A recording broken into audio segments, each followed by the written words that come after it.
Halo teman-teman, kembali lagi bersama kami berdua.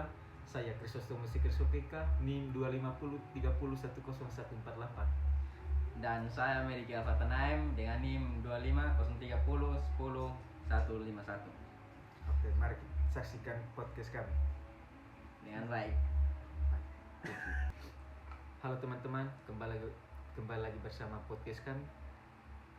Di sini pada kesempatan kali ini kami akan membahas berbagai konsep penting dalam teori organisasi berdasarkan materi perkuliahan kami dari pertemuan 9 sampai pertemuan 15. Agar lebih mudah dipahami, setiap teori akan kami kaitkan dengan kasus nyata atau isu yang sedang terjadi sekarang. Mari saksikan podcast kami. Yang pertama itu materi pertemuan 9 tentang tujuan dan fungsi spesialisasi serta koordinasi dalam organisasi. Jadi kami ambil kasus yaitu program makan bergizi gratis pemerintah Indonesia. Jadi saya ingin bertanya kepada teman saya, yaitu kenapa dalam program ini ada banyak pihak yang terlibat, seperti kementerian, pemerintah daerah, sekolah, hingga penyedia makanan. Baik, terima kasih atas kesempatan yang diberikan. Di sini dalam teori organisasi itu perlu membutuhkan spesialisasi dan koordinasi sehingga bisa berjalan secara baik menurut teori organisasi, yaitu dilakukan agar setiap pihak fokus kepada tujuannya masing-masing. Seperti Kementerian Pendidikan itu mengurus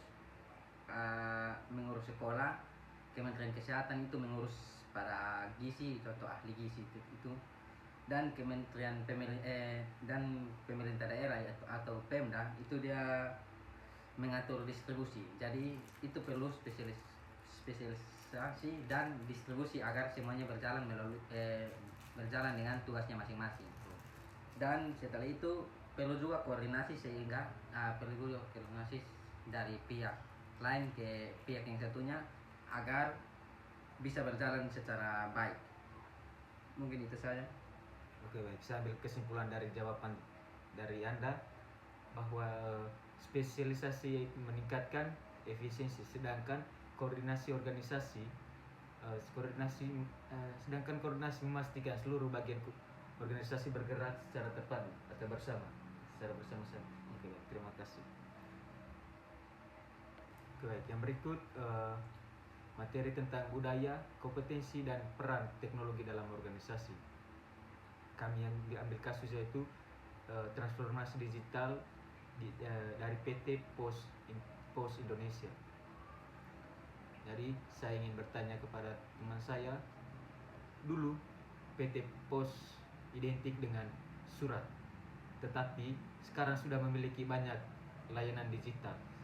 Bagaimana hal ini dijelaskan dalam teori organisasi? Oke, baik.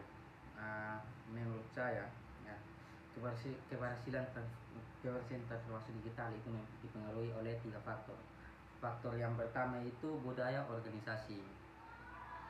Organisasi harus memiliki budaya yang mendukung perubahan pada inovasi PT tersebut. Jadi PT apa tadi? PT Indonesia. PT Indonesia itu dia mempunyai budaya hingga membuat perubahan pada organisasi tersebut. Yang kedua itu kompetensi SDM. Sini pegawai perlu meningkatkan kemampuan SDM, meningkatkan kemampuan digital agar mengikuti perkembangan teknologi yang ada. Yang ketiga yaitu teknologi. Teknologi membantu organisasi agar bekerja lebih cepat, akurat, dan efisien. Mungkin itu jawaban dari saya. Oke, baik. Saya ambil kesimpulan dari jawaban Anda, yaitu berarti transformasi digital tidak hanya soal teknologi, tetapi juga perubahan budaya dan peningkatan kompetensi sumber daya manusia. Ya. Oke, baik. Yang berikut yaitu materi tentang konflik dalam organisasi dan strategi penyelesaiannya. Kami ambil kasus yaitu tentang konflik antara karyawan dan manajemen terkait sistem kerja hybrid. Saya ingin bertanya, mengapa konflik seperti ini sering terjadi? Oke, baik, menurut saya konflik yang sering terjadi ini menurut organisasi ya, konflik muncul karena perbedaan tujuan atau perbedaan kepentingan.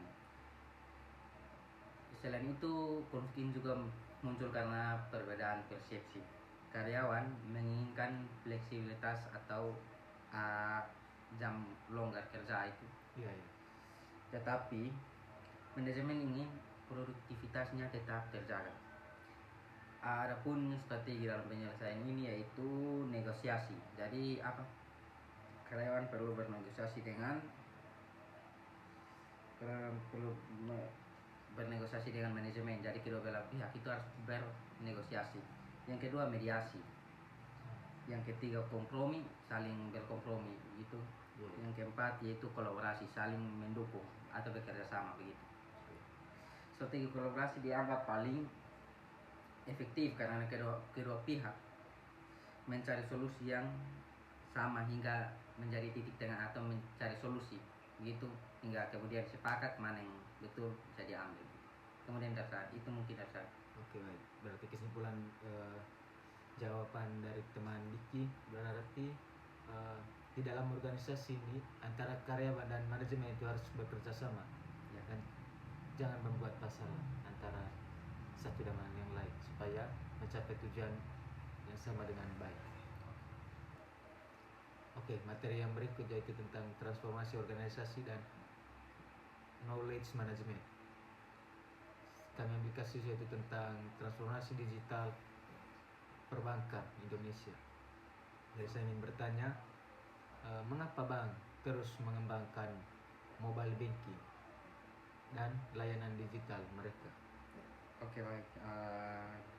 Jawaban saya itu karena organisasi tersebut harus mengikuti perubahan lingkungan atau bahasa istilahnya itu mengikuti perkembangan zaman. Menurut teori transformasi organisasi, perubahan dilakukan melalui ada tiga, yaitu perubahan struktur. Yang pertama perubahan struktur, yang kedua perubahan budaya, yang ketiga perubahan teknologi. Selain itu perlu dilakukan knowledge management, yaitu pengelolaan pengetahuan dalam organisasi.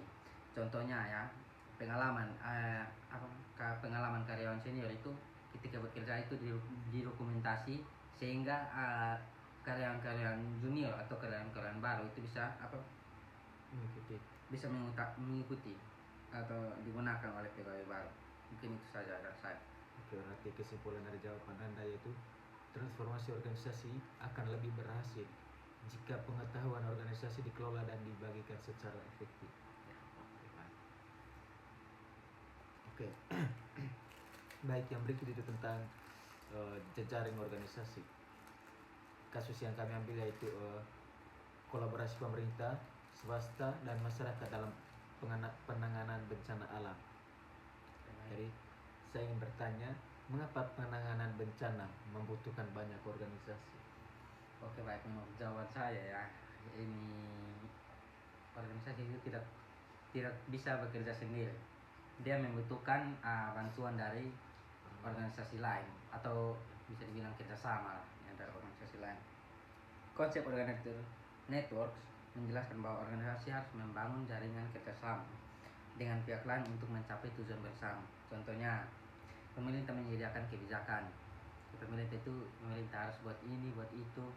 Yang kedua itu BNPB mengorganisasikan penanganan. Yang ketiga, NGO memberikan bantuan kemanusiaan. Yang keempat, perusahaan swasta memberikan dukungan logistik. Yang kemudian Kementerian Kesehatan itu menyediakan layanan kesehatan begitu.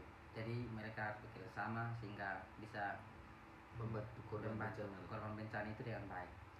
Kalau umpama ke kesehatan sendiri kan tidak bisa kan. Oke, baik.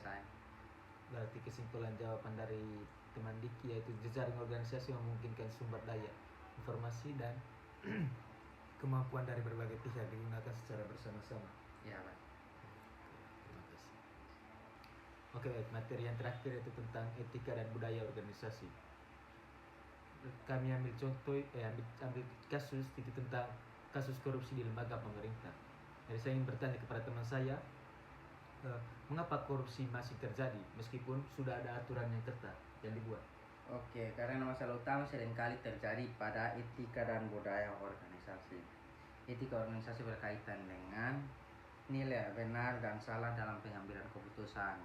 Kalau nilai budaya organisasi itu jika berorganisasi kebiasaan dan nilai yang berkembang dalam organisasi. Jadi budaya itu adalah kebiasaan. Bahasa sederhananya yaitu jika budaya organisasi primitif terhadap pelanggaran yang terjadi, kayak umpama kasih kelonggaran atau biasanya apa kasih kelonggaran itu akan membuat para pekerja itu semakin seenaknya, jadi seenaknya buat korupsi. Mungkin itu beberapa solusi yang dapat kita ambil, yaitu memperkuat integritas pegawai. Yang kedua, transparansi dan akuntabilitas. Yang ketiga, kepemimpinan yang memberi teladan. Jadi kepemimpinan itu harus tegas dan tegas. Beri contoh yang baik kepada bawahan. Ya, harus tegas, tidak boleh memberi kelonggaran. Mungkin itu saja dari saya. Kesimpulan dari jawaban Anda yaitu etika dan budaya organisasi merupakan fondasi penting untuk menciptakan organisasi dan profesional dan bebas dari penyimpangan. Ya.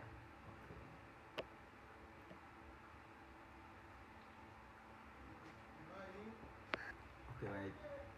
Dari seluruh pembahasan kami hari ini, kita dapat melihat bahwa teori organisasi bukan hanya konsep di dalam buku, tetapi sangat relevan dalam berbagai peristiwa yang terjadi di sekitar kita, mulai dari spesialisasi, budaya organisasi, konflik transformasi, jejaring organisasi hingga etika. Semuanya berperan penting dalam menentukan keberhasilan sebuah organisasi. Baik, terima kasih telah mendengarkan podcast kami. Sampai jumpa pada podcast selanjutnya.